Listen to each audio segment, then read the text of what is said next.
지난주에 우리 교회와 협력하는 원주에 있는 어린이 전도협회 사역자들이 다녀가셨습니다.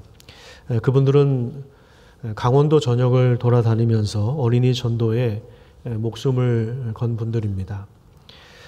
몇 년 전에 차가 폐차될 정도로 닳고 닳아서 이제 한 대를 구입해야 하는 상황인데 우리에게도 도움을 요청하셨습니다. 그때 우리 교회가 건축을 담당하는 중이었는데 당회에서 그래도 장로님들이 헌금을 하자고 하셔서 차 비용의 일부를 우리가 헌금을 해드렸습니다. 그것이 좀 마음에 계속 짐으로 부담으로 좀 남았던 것 같습니다. 또 건축한다는 이야기를 들었지만 기도만 하고 있었지 직접 방문도 못하고 그래서 마음이 무거웠던 차에 갑작스럽게 지난주에 오후에 잠깐 좀 시간이 비어서 방문을 한 것입니다. 오랜만에 만나서 여러 대화를 나누다가 이번에 새로 어린이 전도협회 그 교역자로 들어온 직원이죠. 직원으로 들어온 교역자 이야기가 나왔습니다. 어린이 전도협회 예산이 많지 않다 보니까 사역자들에게 넉넉한 사례비를 줄 수 없는 그런 형편인데 그럼에도 불구하고 20대 중반의 한 여자분이 지원을 한 겁니다. 근데 그분이 받는 사례비가 100만 원으로 책정되었다고 합니다. 그래서 저는 파트타임으로 들어온 줄 알았는데 이야기를 들어보니까 월요일부터 금요일까지 풀타임으로 일을 하고 일이 많은 경우가 많아서 10시까지 야근도 하기도 하고 또 토요일 날도 가끔 나와야 하는 그런 상황이라고 합니다. 돈 때문에 가는 길이 아니라 어린이 전도의 뜻이 있기 때문에 그 자리로 갈 수 있다는 생각을 했습니다.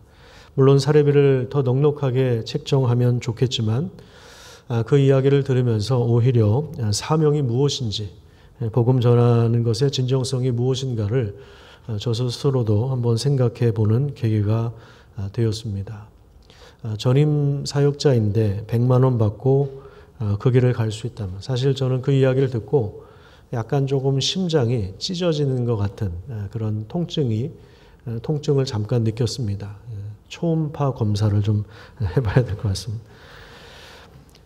전임인데 100만 원 갖고 그 길을 갈 수 있다면 이분은 젊은 사람이지만 돈이나 명예나 인간적인 성공 때문에 그 길은 가는 것은 아니다. 최소한 이 정도로 우리가 생각할 수 있을 겁니다.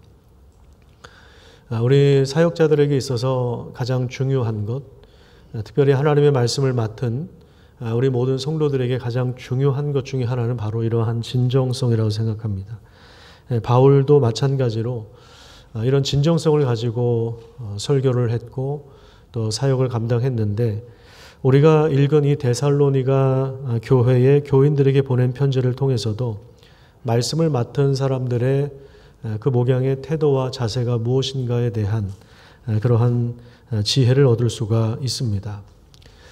바울이 복음을 전할 때 사실 이 빌립보 지역에서도 여러 가지 고난과 아픔을 겪었지만 이 데살로니가 지역에 왔는데 거기에서도 어려운 일들이 굉장히 많았습니다. 대중의 폭동이 일어나고 또 선교사들이 법정에 고소를 당하는 그런 심각한 상황 속에서 결국 그 지역을 떠날 수밖에 없었는데 바울이 갑작스럽게 이렇게 사역지를 떠난 것을 두고 이것을 꼬투리 잡아서 중상모략하는 사람들이 생겨났습니다.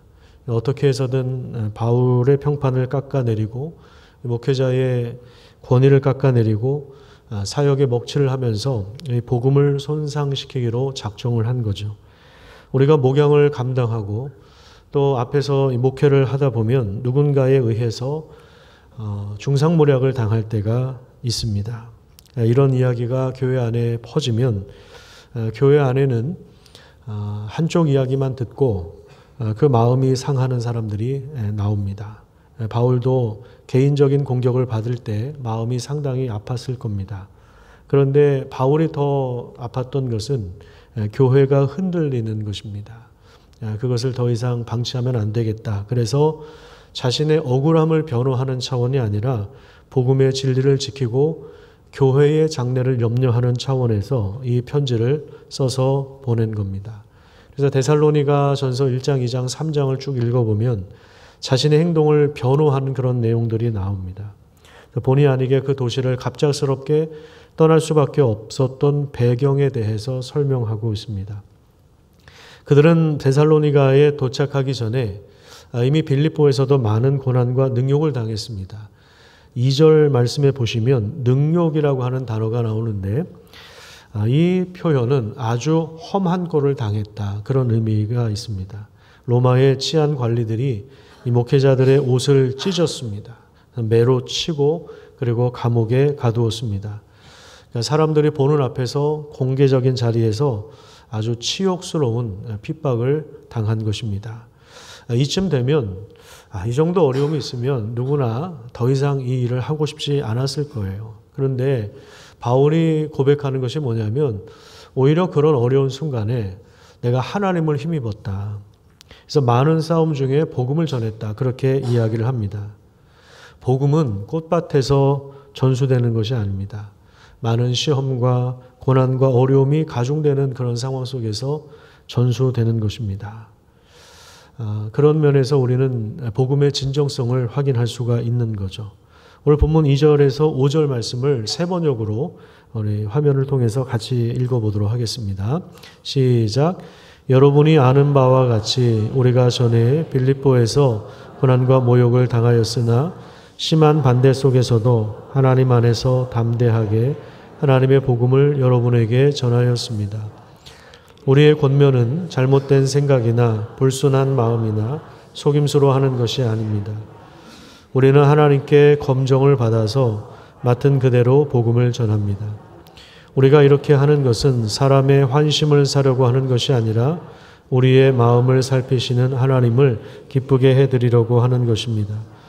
여러분이 아는 대로 우리는 어느 때든지 아첨하는 말을 한 일이 없고 구실을 꾸며서 탐욕을 부린 일도 없습니다. 이 일은 하나님께서 증언하여 주십니다. 여기 3절에 보면 잘못된 생각, 불순한 마음, 속임수 이런 단어가 나오고 5절에는 아첨과 탐심이라는 단어가 나오죠. 그러니까 순수하지 않은 동기를 가지고 얼마든지 하나님의 말씀을 이용하는 사람들이 있었기 때문에 바울이 지금 자신의 사역을 변호하고 있는 것입니다. 그러니까 자신을 중상모략했던 자들의 주장처럼 내가 다른 동기로 불순한 어떤 꿍꿍이가 있어서 복음을 전한 것이 아니라고 하는 사실을 밝힌 것입니다. 9절에 보시면 사례비에 있어서도 이제 막 시작된 신생교회에 경제적인 부담을 주지 않기 위해서 바울과 선교사들은 자신의 개인적인 일들을 감당하면서 경제적인 부분들을 본인들이 충당하면서 그렇게 복음을 전했습니다.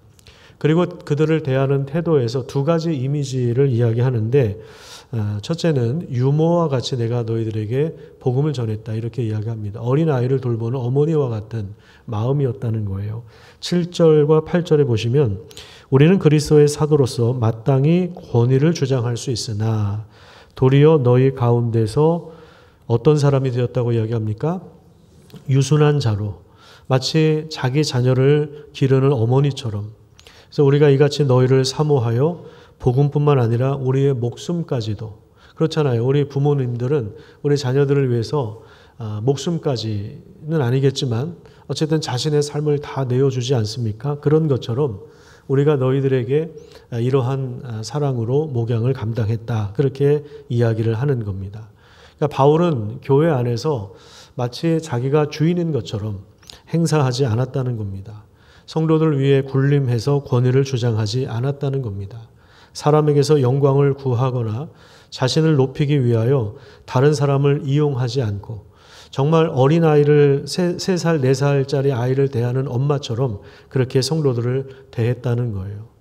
여기 유모라고 번역된 단어가 여러 가지 의미가 있는데 우리 길거리를 지나가다 보면 이렇게 3살, 4살 이렇게 그 아이들에게 그 아이들을 돌보는 엄마들이 그 아이들이 이해하도록 그 수준을 완전히 낮춰서 그 아이들이 쓰는 용어를 사용해서 그렇게 대화를 하는 모습을 보셨죠. 또 그렇게 키우셨죠. 그런 것처럼 자식을 위하여 그 모든 것을 내어주는 부모의 마음으로 목양을 감당한 겁니다. 물론 모든 것을 아이들의 입맛에 다 맞춰주고 아이들 원하는 걸 다 해줄 수는 없습니다. 그러면 이제 버릇만 나빠지죠. 그래서 필요한 것이 뭐냐면 아버지처럼 조금은 엄하게 권면하고 위로하고 경계하는 역할도 했습니다. 그게 11절에 나와요. 11절에 보시면 거기 아버지란 단어가 나옵니다. 아버지가 자녀에게 하듯 권면하고 위로하고 경계했다. 그렇게 이야기합니다. 그러니까 엄격한 아버지의 모습과 자유로운 어머니의 모습이 지금 바울의 목회 안에 다 있었던 것입니다. 예전에 엄부자모라고 해서 아버지는 좀 엄격하게 교육을 하고 어머니는 자유롭게 부드럽게 아이를 키우는 그런 전통이 있었죠. 그래서 아버지가 자녀의 잘못에 대해서 혼을 내고 그리고 매로 다스리면 나중에 엄마가 그 아이를 찾아가서 울고 있는 아이를 다독여주면서 그 상처에 그 약을 발라주면서 아빠가 너 사랑해서 그러는 거다 하면서 아빠의 본심이 뭔가를 설명해주는 그런 교육의 형태가 참 좋습니다. 물론 반대의 경우가 있을 수도 있죠. 엄마가 엄할 수도 있고 아빠가 좀 자유로울 수도 있죠. 최악은 뭐냐면 둘 다 엄격한 겁니다. 아빠도 엄격하고 엄마도 엄격하고. 애네들이 집안에서 버티기가 쉽지 않겠죠. 또 반대로 아빠도 좀 무르고 엄마도 너그럽고 그러면 또 그것도 좋은 건 아니겠죠. 바울의 목회를 들여다보면 아버지의 엄격함과 이 어머니의 자유로움이 다 있는 거예요. 또한 자식을 우리가 키워보면요. 자식이 좀 무서운 부분들이 뭐냐면 부모의 말을 듣고 크는 것이 아니라 부모의 행동을 보고 크기 때문에 그렇습니다. 그래서 예전에 그 어떤 아이가 어린 아이인데 리모컨을 발로 조정을 하더라는 거예요. 발가락으로. 나중에 봤더니 지 아버지가 그렇게 하고 있더라는 거죠. 무슨 얘기냐면 그 아이들은 부모의 말을 듣고 크는 경우도 물론 있겠지만 이 부모의 모습이 각인되어 있다는 거예요. 우리 엄마 아빠 이렇게 살았구나. 이렇게 사셨구나. 이게 이제 각인되어 있는 겁니다. 그런 의미에서 말씀을 전하는 교역자들이나 또 우리 목자분들이나 우리 교사 선생님들이나 또 우리 장로님들이나 우리 권사님들이나 우리 교회에서 직분을 맡은 이들의 어깨가 사실은 굉장히 무거운 겁니다. 왜냐하면 본이 되어야 되거든요. 누군가에게 본이 되어야 되거든요. 본이 되지 않으면 교회의 짐이 되는 것입니다. 제가 목사가 술을 마실 수 있어요? 없어요? 잘 대답하세요. 목사는 술을 마시면 됩니까? 안 됩니까? 이게 지금 의견이 벌써 달라요. 된다는 사람도 있고 안 된다는 사람이 있고 여기서 지금 그 논쟁을 하고 싶지는 않고 제가 술을 먹고 호계동을 돌아다니다가 술을 먹고 혀도 좀 꼬이고 얼굴도 좀 벌게져 있는데 여러분들이 저를 만나면 어떠시겠어요? 그 마음이. 반갑게 인사할 수 있겠습니까? 옆에 있는 분은 우리 교회 목사님이죠. 이렇게 이야기할 수 있겠습니까? 목사가 교회의 짐이 될 수도 있는 겁니다. 목사가 담배를 필 수 있습니까? 없습니까? 이것도 또 갈리니까 대답 안 하셔도 됩니다. 담배 핀다고 제가 지옥 가고 그런 건 아니니까 필 수는 있겠지만 제가 예배 전에 요 앞에서 담배 한 대 피고 올라온다고 생각해 보세요. 그러면 그 모습을 보고 여러분들이 올라오셔서 예배를 제대로 들을 수 있겠습니까? 그러니까 이게 자리가 무거운 겁니다. 할 수 있는데 안 하는 거죠. 해도 되는데 안 하는 게 많아요, 사실은. 그게 우리 직분자들이 이 어깨가 무거운, 그냥 이게 직분을 그냥 받는 게 아니에요. 어깨가 무거운 겁니다. 그래서 10절을 한번 보시면 바울이 이렇게 이야기합니다. 우리가 너희 믿는 자들을 향하여 어떻게 거룩하고 옳고 흠없이 행하였는지에 대하여 너희가 증인이다. 그렇게 말씀하고 있는 겁니다. 그러니까 바울이 여러 가지 면에서 경제적인 면이나 그 성도들을 대하는 태도나 여러 가지 면에서 하나님 앞에서 또 성도들 앞에서 흠없이 행하려고 얼마나 노력을 했는지 모른다. 근데 이렇게 진정성을 가지고 목회를 감당했던 이유가 뭐겠습니까? 12절을 한번 볼까요? 12절에 보시면 이런 말씀이 나와요. 우리 같이 한번 읽어보겠습니다. 시작. 이는 너희를 부르사 자기 나라와 영광에 이르게 하시는 하나님께 합당히 행하게 하려 함이라. 그래요. 하나님은 우리를 부르셔서 하나님 나라에 들어가게 하시며 그 영광을 보게 하십니다. 믿으시기를 축복합니다. 우리가 정말 예수님을 받아들였다면 우리는 이미 하나님 나라에 들어와 있는 사람들이고 하늘의 시민권을 가지고 있는 사람들입니다. 빌립보서 3장 21절에도 우리의 시민권은 하늘에 있는지라 이렇게 말씀하고 있죠. 하나님 나라 백성으로 하나님 나라 시민권을 가진 사람으로 이 땅에서 살아가고 있는 것입니다.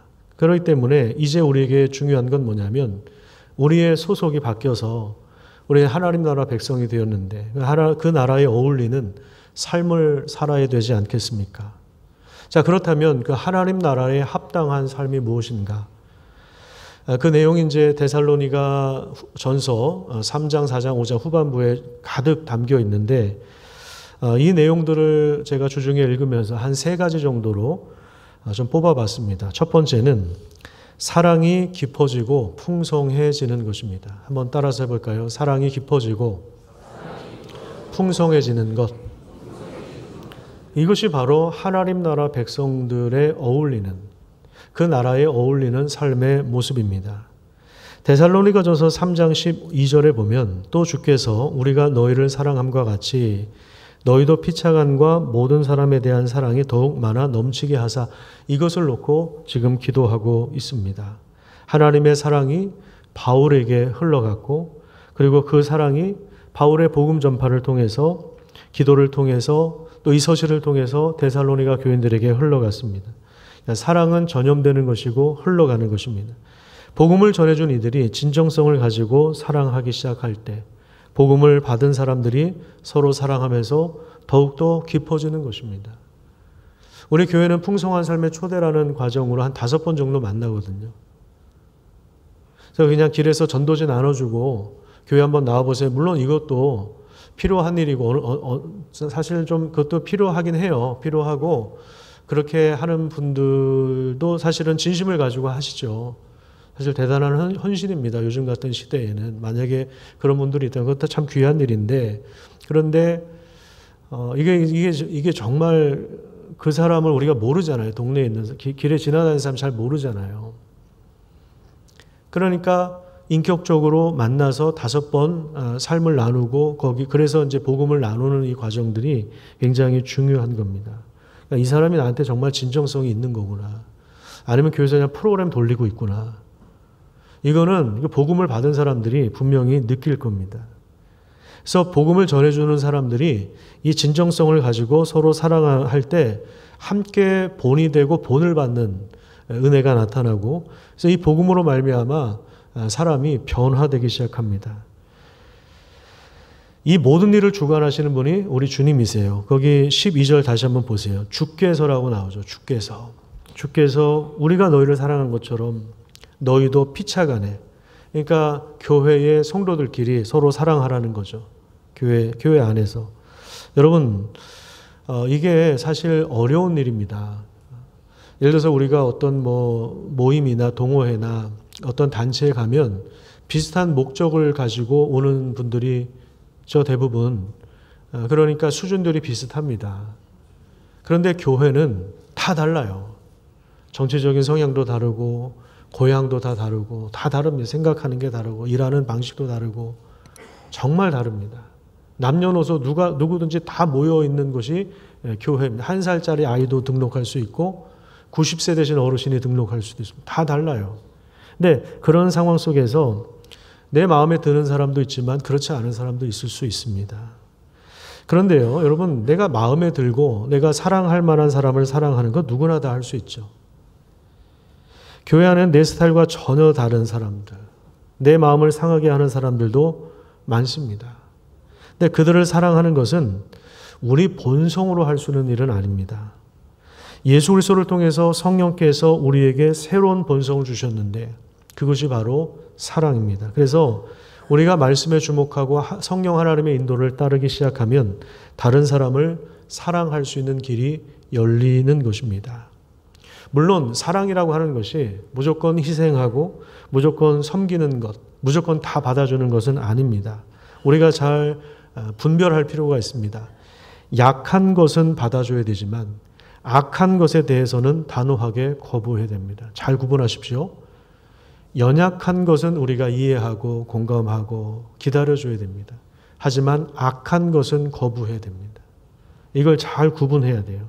사랑과 진리와 공의에 대하여 그래서 서로 성장하도록 돕는 것, 이게 진정한 사랑인 것입니다. 물론 이게 참 어려운 게 약하면서도 악할 수 있어요.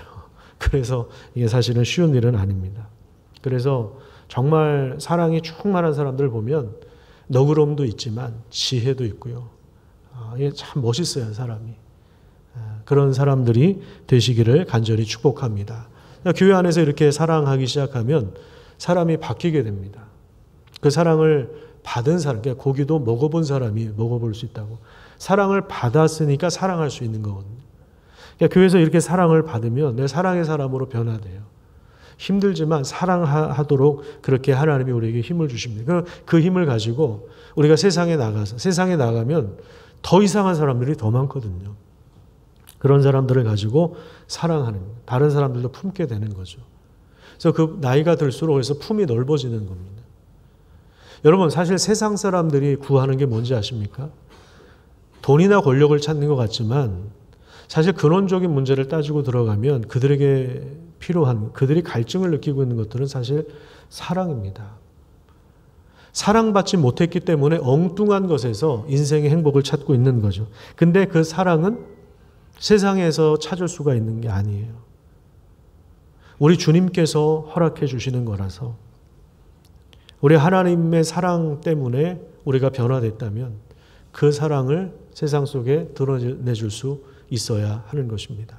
그래서 피차간에 서로 사랑하고 그다음에 모든 사람에 대한 사랑이 더욱더 많아서 넘치게 해달라는 기도를 지금 3장 12절에 하고 있잖아요. 사랑이 여기서부터 점점 더 풍성해져서 세상 사람들도 품고 변화시킬 수 있는 하나님의 사람이 되기를 간절히 축복합니다. 두 번째는 그 나라에 어울리는 삶은 문화에 대한 분별력을 가지고 살아가는 삶입니다. 3장 5절을 보시면요. 세 번역입니다. 화면을 그냥 보십시오.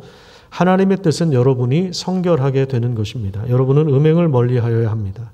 각 사람은 자기 아내를 거룩함과 존중함으로 대할 줄 알아야 합니다. 하나님을 알지 못하는 이방 사람과 같이 세욕에 빠져서는 안 됩니다. 이 음란의 문제를 이야기하고 있습니다. 그러니까 4장에서는 성적인 문제를 언급하고 있는데요. 이 문제는 인간의 충동과 욕망 중에 가장 절박한 거죠. 가장 심각한 문제입니다. 당시 로마 제국과 헬라 문화권의 도시들은 이 성적인 방종과 성적인 난잡함이 가득했다고 합니다. 바울이 지금 이 편지를 고린도에서 쓰고 있는데 고린도도 그렇고 데살로니가 지역도 그렇고 음란이 가득한 도시였습니다. 근데 이런 상황에서도 바울이 하는 얘기가 뭐냐면 하나님의 뜻은 너희가 거룩합니다. 그리고 음란을 버리는 것이다. 근데 버리는 게 그냥 휴지통에 휴지 버린다 뭐 이 정도 개념이 아니라 이 버린다라고 하는 단어가 완전히 잘라내 버리는 것, 이런 강한 의미가 들어가 있습니다. 요즘 우리 사회를 보면요, 음란한 것을, 성적인 것을 굉장히 가볍게 취급하고 웃음과 재미의 소재로 만드는 영상들이 굉장히 많이 돌아다닙니다.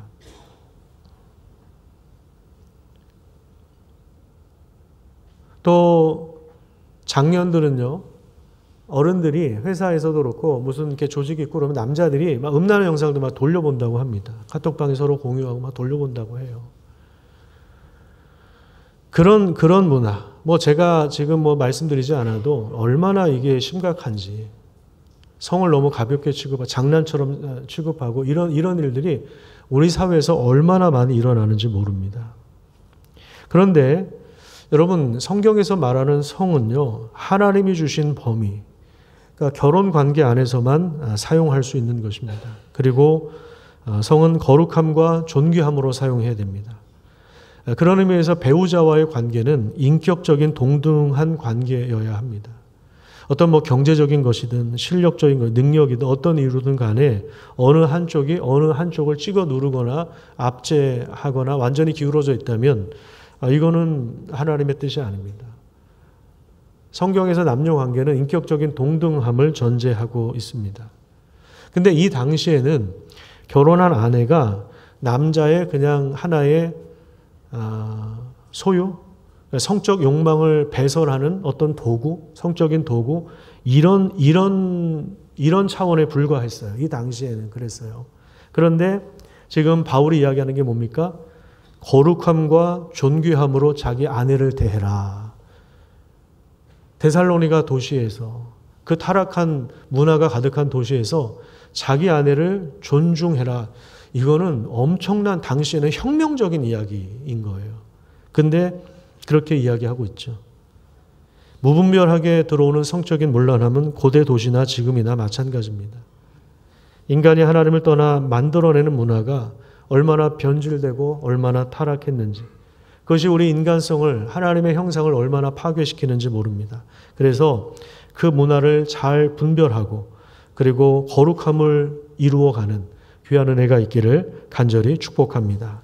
세 번째는 진리에 대한 통찰력을 가져야 합니다. 13절부터 한번 볼까요? 데살로니가 전서 4장 13절부터 보면, 형제들아, 자는 자들에 관하여는 너희가 알아야 된다, 이렇게 이야기하죠. 이건 뭐냐면 주 안에서 죽은 사람들을 말합니다. 예수님을 메시아로 받아들인 성도들 중에 핍박을 받아서 그 당시에 갑작스럽게 순교를 당한 이들이 있었기 때문에 그것에 대하여 한없이 슬퍼하는 그러한 성도들이 데살로니가 교회 안에 있었습니다. 그래서 그들에게 뭐라고 이야기하냐면, 형제들아, 자는 자들에 관하여는 너희가 알지 못하고 우리가 원하지 않는다. 왜냐하면 우리는 소망을 가지고 있기 때문이다. 그 소망이 무엇입니까? 14절에 보시면 예수께서 죽으셨다가 다시 살아나셨다는 소망. 그래서 예수님이 장차 다시 오실 때, 강림하실 때 죽은 자들이 일어나고 공중에서 주님을 영접하고, 그 다음에 요한계시록에 나오는 것처럼 거룩한 성 새 예루살렘이 하늘로부터 내려오는 그런 장면들이 펼쳐지는데, 지금 여기 데살로니가전서 4장 말씀과 요한계시록 20장에 나온 그 내용이 동일한 내용입니다. 21장에 나온 내용이 연관성이 서로 조화를 이루는 그런 내용입니다. 바울과 요한이 서로 짜고 성경을 쓴 게 아니거든요. 근데 이 진리이기 때문에 이게 들어맞는 것입니다. 그래서 죽음에 대해서 예수님의 그 부활의 능력이 그리스도 안에 있는 것처럼 그리스도인들에게도 그 부활의 능력이 있어서 예수님 다시 오실 때 함께 일어나고 회복되는 놀라운 역사가 일어나게 될 것입니다. 여러분, 그런데 우리는 모두 지금 죽음을 향해서 가고 있습니다. 그래서 우리는 늘 깨어 있어야 합니다. 데살로니가 전서 5장 4절부터 11절까지 같이 읽도록 하겠습니다. 같이 읽습니다. 시작. 형제들아, 너희는 어둠에 있지 아니하매 그날이 도둑같이 너희에게 임하지 못하리니 너희는 다 빛의 아들이요 낮의 아들이라. 우리가 밤이나 어둠에 가지 아니하나니 그러므로 우리는 다른 이들과 같이 자지 말고 오직 깨어 정신을 차릴지라. 자는 자들은 밤에 자고 취하는 자들은 밤에 취하되 우리는 낮에 속하였으니 정신을 차리고 믿음과 사랑에 호심경을 붙이고 구원의 소망의 투구를 쓰자. 하나님이 우리를 세우심은 노하심에 이르게 하심이 아니요 오직 우리 주 예수 그리스도로 말미암아 구원을 받게 하려 하심이라. 예수께서 우리를 위하여 죽으사 우리로 하여금 깨어 있든지 자든지 자기와 함께 살게 하려 하셨느니라. 그러므로 피차 권면하고 서로 덕을 세우기를 너희가 하는 것 같이 하라. 무슨 얘기를 하고 있냐면 우리는 어둠에 있는 사람들이 아닙니다. 왜냐하면 우리는 빛의 아들이기 때문입니다. 예수님이 요한복음에 보면 나는 생명의 빛이다 이렇게 말씀하셨습니다. 세상은 어둠 속에 있지만 우리는 빛으로 들어가게 되었어요. 빛의 나라에 들어갔습니다. 그런데 우리가 사는 세상은 아직 어둠 가운데 있어요. 그래서 어둠과 빛이 공존하는 시간을 보내고 있습니다. 그래서 이 어둠의 특징은 하나님을 거부하는 것이고 자기가 하나님 노릇하는 것이고 자기가 주인인 것처럼 자기 중심성을 가지고 살아가는, 그것이 바로 이 세상의 어둠인데, 어둠과 빛을 대조해서 깨어진 옛 세상과 이미 임한 하나님 나라를 이야기하고 있는 것입니다. 요한복음 1장 5절에도 보면 빛이 어둠에 비추었지만 어둠이 깨닫지 못하더라 그렇게 말씀하고 있습니다. 하지만 이 어둠 가운데 살던 우리가 예수님을 알고 예수님을 주님으로 받아들이면 빛의 나라에 들어가게 되는 것입니다. 하나님 나라에 들어가게 되고 그 나라의 영광을 보게 되는 것입니다. 그러면 이 세상에서 우리가 예수님 만나기 전에 추구했던 것이 이 가치 비교를 하면 여기에 상대가 안 되는구나. 이걸 깨닫게 되고 이쪽으로 신경을 쓰고 삶의 목적이 바뀌게 되는 것입니다. 그래서 더 이상 어둠에 있지 않게 되고 여기 8절에 보면 우리는 낮에 속하였으니 정신을 차려라. 그렇게 하고 그 다음에 믿음과 사랑으로 가슴을 보호해라 그 말이에요. 믿음과 사랑 가슴을 보호하고 그 다음에 소망으로 머리를 보호해라 이런 말입니다. 깨어있는 삶을 살기 위하여 믿음과 사랑과 소망을 붙잡고 살아가는 삶을 이야기하고 있는 것입니다. 세상의 술과 음란한 것과 또 우리 사회는 이 두 가지가 아주 깊이 연관성이 있지 않습니까? 그리고 돈과 권력과 불의와 불법에 취하지 않는 것입니다. 이 술이 음란한 것과도 연관이 있고 돈과 권력과 불의와 불법 이게 다 사실은 이 술 문화에서 파생됩니다. 우리나라는 특히 술 문화에 관해서 저질스러운 것들이 너무나도 많이 있기 때문에 정신을 차리지 않으면 안 되는 거예요. 깨어 있으라고 말씀하고 있는 주님 다시 오실 것이다. 만왕의 왕으로 다시 오실 것인데 그분이 다시 오셔서 하나님 나라를 완성하실 것을 우리는 기다리고 있는 사람들. 다시 오실 왕을 기다리고 있는데 정신을 차리고 깨어 있어야 된다. 그렇게 말씀하고 있는 것입니다. 데살로니가전서 5장 23절 말씀. 그래서 사도 바울이 이렇게 축복을 하죠. 저도 여러분들에게 이렇게 축복을 하고 싶습니다.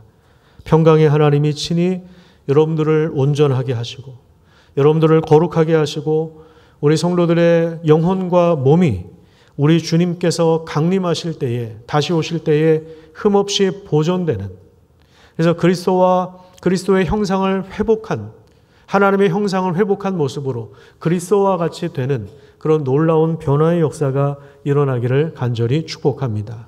교회는 바로 이런 것입니다. 복음을 통해서 교회가 세워졌는데 예수 믿고 죽으면 천국에 가요. 나중에 죽으면 가요. 그게 아니라 그럼 죽기 전까지 어떻게 살 건데? 우리는 이미 하나님 나라에 들어와 있는 사람들이기 때문에 우리의 사랑이 깊어지고 그리고 이 세대의 타락한 문화들이 뭔지를 분별하고 그리고 진리에 대한 통찰력을 가지고 살아가는 것. 지금이 어느 시대고 우리가 죽음 이후에 어떻게 되고 우리 삶을 어떻게 설계해야 되고 어떻게 살아가야 되는지. 그래서 교회는 이 복음을 나누면서 함께 본이 되고 본을 받으면서 함께 그렇게 성장해 가야 하는 것입니다. 그리스도를 기다리면서 왕을 기다리면서 우리를 거룩하게 하신 그 하나님의 은혜를 따라서 우리가 계속해서 성장해 가야 하는 것입니다. 그러려면 우리가 다른 사람들의 다른 모습들을 극복해내야 되죠. 난 저 사람도 싫고 이 사람도 싫고 그래서 그냥 혼자서만 예배드리고 그러면은 교회를 몇십 년 다녀도 그냥 성인 아이처럼 됩니다. 성인 아이 뭔지 아십니까? 몸은 성인인데 생각은 3살짜리 아이가 되는 거예요. 거기에 머물러 있는 거예요. 정신이 마음이 거기에 머물러 있는 겁니다. 교회 안에 그런 사람들이 얼마나 많은지 몰라요. 예수님을 믿고 정말 예수님을 따라가기 시작하면 10년을 그렇게 달려가면 20년을 그렇게 달려가면 그러면 예수님을 닮은 사람이 됩니다. 진짜 사랑하는 사람이 됩니다. 여러분 그런 사람을 만나면 얼마나 마음이 뜨거워지는지 모릅니다. 저도 하나복 가면 그런 목사님들을 보게 됩니다. 그래서 거기 가면 회복이 돼서 와요. 제가 오히려 회복이 돼서 옵니다. 거기서 사랑하고 함께 나누고 그게 교회 아닙니까? 세상에서는 이 깨어진 세상에서 함께 우리가 복음을 전하다가 고생하고 지치고 진이 빠지고 믿음으로 살려니까 얼마나 힘듭니까? 이렇게 막 진짜 다 쓰러져 갈 듯이 그러기 상태에서 여기 와서 하나님을 예배하고 찬양하고 하나님의 사랑을 다시 생각하고 하나님의 창조와 구원의 은혜를 다시 한번 묵상하고 함께 찬양하고 기도하고 서로 사랑하는 사람들이 모여서 함께 교제하고 밥도 먹고, 이게 교회죠. 그냥 왔다 갔다 하는 것이 아니라, 그거는 단체라 그랬죠. 기독교 단체. 오늘 교회는 기독교 단체가 아니라 하나님의 가족이고 진실한 공동체를 형성해야 되고, 그렇게 해서 예수님을 1년, 여기 지금 데살로니가 교회가 6개월밖에 안 됐잖아요. 6개월.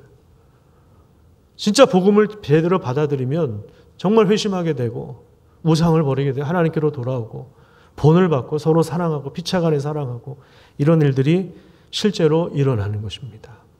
항상 기뻐하고 지속적으로 기도하고 범사에 감사하는 이런 일들이 일어나게 되는 것입니다.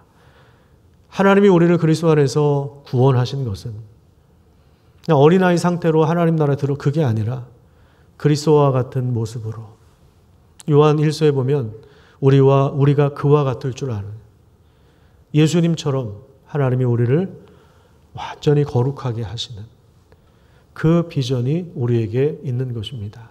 그래서 우리는 모든 면에서 균형 있게 성장해 가야 하는 것입니다.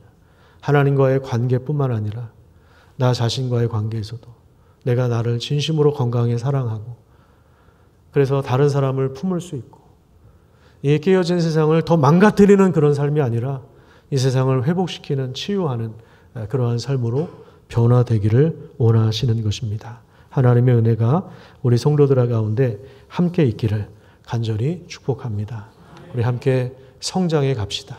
작년보다 오늘 이번 해가 더 성장하고, 또 이번 해에 또 우리가 실패한 영역들을 잘 정리해서 내년부터는 또 성장해 갈 수 있도록, 그렇게 해서 우리 주님 다시 오실 것을 기다리는, 그 소망 가운데 기다리는 이런 한 소망을 붙잡고 한 믿음으로 나아갈 수 있는 교회가 되기를 간절히 축복합니다.